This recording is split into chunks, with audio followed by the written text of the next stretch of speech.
नशा के विषय में बताना चाहते हैं। नशा का आध्यात्मिक पक्ष यही है कि नशा करने से तमोगुनी और रजोगुनी जो है प्रबल होती है कि मन इसका बहुत बुरा असर पड़ता है। मनुष्य का चेतन मन जो है अचेतन हो जाता है। वह मनुष्य जो अपने जीवन में बहुत ऐसा कुकर्म जो नहीं सोचा था कि हम अपने जीवन में ऐसा गलती कभी कर सकते हैं, वैसा गलती भी नशा में मनुष्य से करवाया जा सकता है या मनुष्य करता है। क्योंकि उसका चेतन मन तो काम करता नहीं है, उसकी बुद्धि तो भ्रष्ट हो जाती है। मन पर तमोगुनी और रजोगुनी शक्ति का प्रभाव प्रबल हो जाता है। तमोगुनी शक्ति इतनी प्रबल हो जाती है कि उससे जो भी गलत काम करवाना चाहेगा मनुष्य, दूसरे लोग या वह भी अपने वह कर सकता है, क्योंकि उसे नहीं पता, डू और डोंट का सेंस नहीं रहता है। अभी समाज में इस तरह की प्रवृत्ति के लिए भी होड़ लगा हुआ है। अपने बुद्धि को भ्रष्ट करने का होड़ लगा है। अभी देखिए आप, समाज में हर जगह, हर चौक चौराहे पे लोग शराब पीते हुए, ड्रग्स पीते हुए, गांजा पीते हुए, सिगरेट में गांजा नशीला पदार्थ मिलाकर करके पीते हुए लोग मिलेंगे। बहुत सारा ऐसा नशा जो कि मनुष्य के बुद्धि को भ्रष्ट कर देता है, मनुष्य के मन को अचेतन कर देता है, वैसा लोग नशा करते हैं। इसका प्रभाव मन और शरीर दोनों पर पड़ता है, तमोगुनी और रजोगुनी प्रभाव। इसका आध्यात्मिक पक्ष है, इसलिए बताया जा रहा। नशा करने तो सभी लोग जानते हैं कि नशा हार्मफुल है, सबको पता है, लेकिन इसका आध्यात्मिक पक्ष क्या है, इसका फिलॉसफिकल दार्शनिक पक्ष क्या है, यह बताना चाह रहे हैं। तो तमोगुनी और जब रजोगुनी प्रभाव जब मन पर एक्टिव हो जाएगा, तो वैसे मनुष्य आध्यात्मिक योग साधना में, आध्यात्मिक पथ पर चलना उनके लिए बहुत ही मुश्किल है। जो कि जो भी तारक ब्रह्म इस पृथ्वी पर आते हैं, वे सतोगुनी प्रभाव को एक्टिव करने के लिए आते हैं, मन को ऊपर करने के लिए आते हैं। तो मन को ऊपर करने में सहायक होता है सतोगुनी प्रभाव जो है। सतोगुनी गुण से ही मनुष्य का मन जो है ऊपर उठता है, और सतोगुण का प्रभाव भक्ति भाव, आध्यात्मिक योग साधना से ही एक्टिव होता है। तो जब कोई मनुष्य जब नशा करता है, नशा में शराब या और भी जो भी नशा है जो कि बुद्धि को निष्क्रिय करता है, मन को निष्क्रिय करता है, वैसा नशा करने से मनुष्य का मन तमोगुनी और रजोगुनी के प्रभाव में पड़कर मनुष्य गलत से गलत काम कर बैठता है। और ऐसा करने से यह समाज के लिए भी हानिकारक है और सृष्टि के लिए भी हानिकारक है, और सृष्टि समाज सबके लिए तो हानिकारक है। और उसका एक छोटा रूप परिवार है, परिवार के लिए तो बहुत ही हानिकारक है।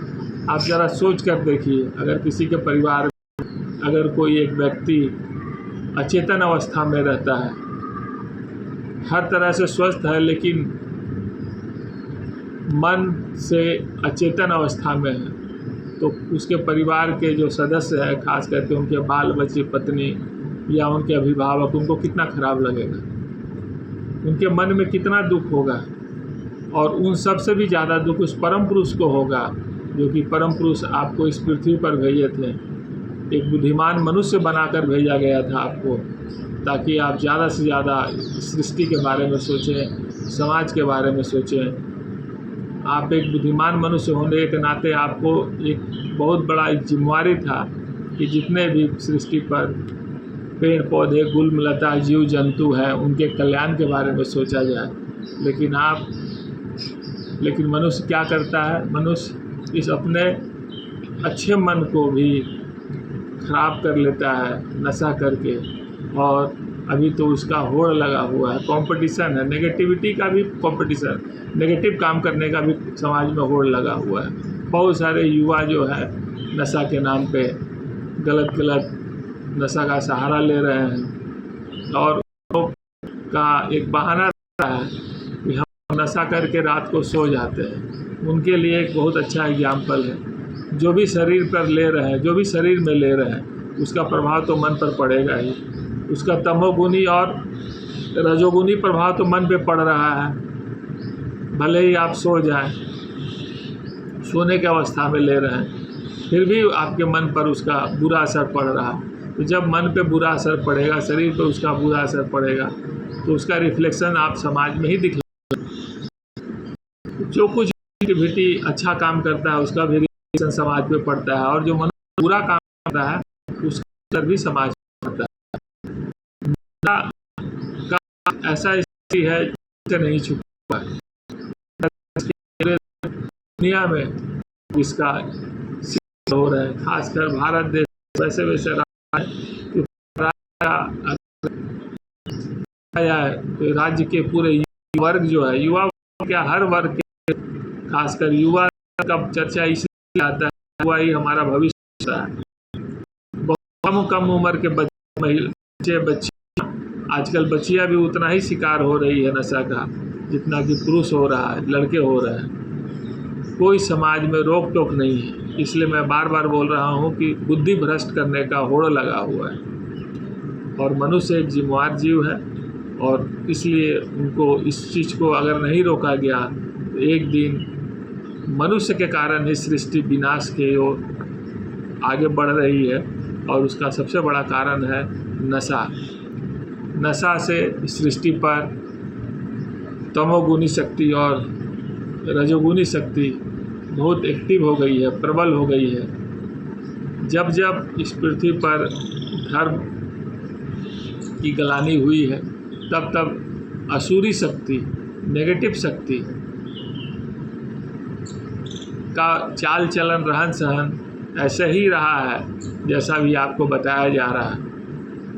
नशा जो है वह असुरों का भोजन है। जो नेगेटिव फोर्स होते हैं, नेगेटिव शक्ति होती है, असुरी शक्ति होती है, उनका यह भोजन होता है, ताकि वे चाहते हैं अपने मन को तमोगुनी, उनका मन हमेशा तमोगुनी प्रभाव हमेशा एक्टिव रहता है।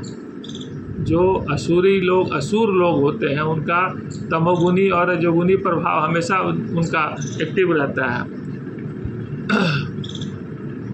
इसलिए वे हमेशा उसी भाव में रहना चाहते हैं, इसलिए वे नशा और मांस मदिरा और इस सब चीज़ का भोजन करते हैं, उनका बॉडी भी वैसा अपना बना लेते हैं। लेकिन मनुष्य, चूँकि मनुष्य अच्छे मनुष्य जो है वे सतोगुनी शक्ति को, सतोगुनी गुण को बढ़ाने के लिए सोचते हैं। तो आप सोच सकते हैं कि ऐसा भोजन करने वाले को क्या कहा जाए, उनको अच्छा मनुष्य कहा जाए या असुर कहा जाए, उसको विद्या का उपासक कहा जाए या अविद्या का उपासक कहा जाए। यह तो समाज ही डिसाइड कर सकता है, या जो खुद है लोग जो कॉन्शियस है इसको समझ सकते हैं। फिर से एक बार आपको यह याद दिलाना ज़रूरी है कि यह मनुष्य जो है यह बहुत ही जिम्मेवार जीव है, और इसके ऊपर बहुत सारे लायबिलिटी है, बहुत सारा जिम्मेवारी है। इसी समाज के लोग देश को चलाने के लिए भी जिम्मेवार हैं। इसी समाज के लोग जो हैं हमारे देश को, उनके हाथ में पूरे देश का भविष्य निर्भर है। अगर वैसा मनुष्य, अगर सोच लीजिए अचेतन अवस्था में अगर कोई डिसीजन ले लेता है तो मनुष्य के लिए कितना हानिकारक होगा। इसलिए कॉन्शस होना बहुत ज़रूरी है, और कॉन्शस होने के लिए वैसा भोजन करना, वैसा ध्यान योग साधना करना बहुत ज़रूरी है। आनंद मार्ग में इन सब अच्छे चीज़ों की योग साधना की व्यवस्था है, क्योंकि मनुष्य जो है आनंद पाना चाहता है, अनंत सुख पाना चाहता है। वह अनंत सुख और अनंत आनंद यह नशा में नहीं है, यह है आध्यात्मिक योग साधना में। इस योग साधना को, आध्यात्मिक योग साधना को करके मनुष्य उस अनंत आनंद का अनुभव कर सकता है, और उस अनंत आनंद का अनुभव करके मनुष्य इतना ज़्यादा एनर्जेटिक हो जाएगा, इतना ज़्यादा उसका मन और शरीर मजबूत होगा कि अपने जीवन में बड़ा से बड़ा काम कर सकता है।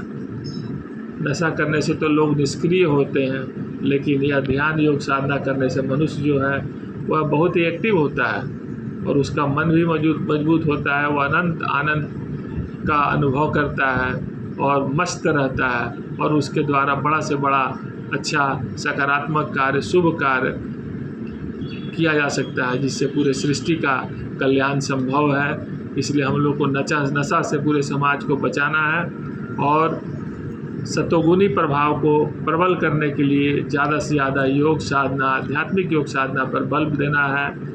मजहब के नाम पर, धर्म के नाम पर, पूजा के नाम पर नशा को ना बढ़ाया जाए। कम से कम जो भी जिसके इष्ट हैं, जिनके जो इष्ट हैं, कम से कम उनसे तो डरे। कितना ख़राब लगता है कि जब मूर्ति का भसान होता है, भसान करने के लिए जब आप जाते हैं तो पीछे अपने इष्ट को रखे रहते हैं, गाड़ी पर उनको रखा जाता है। उसके बाद जो नाच ड्रामा होता है नशा में, नशा करके थोड़ा भी डर नहीं रहता है।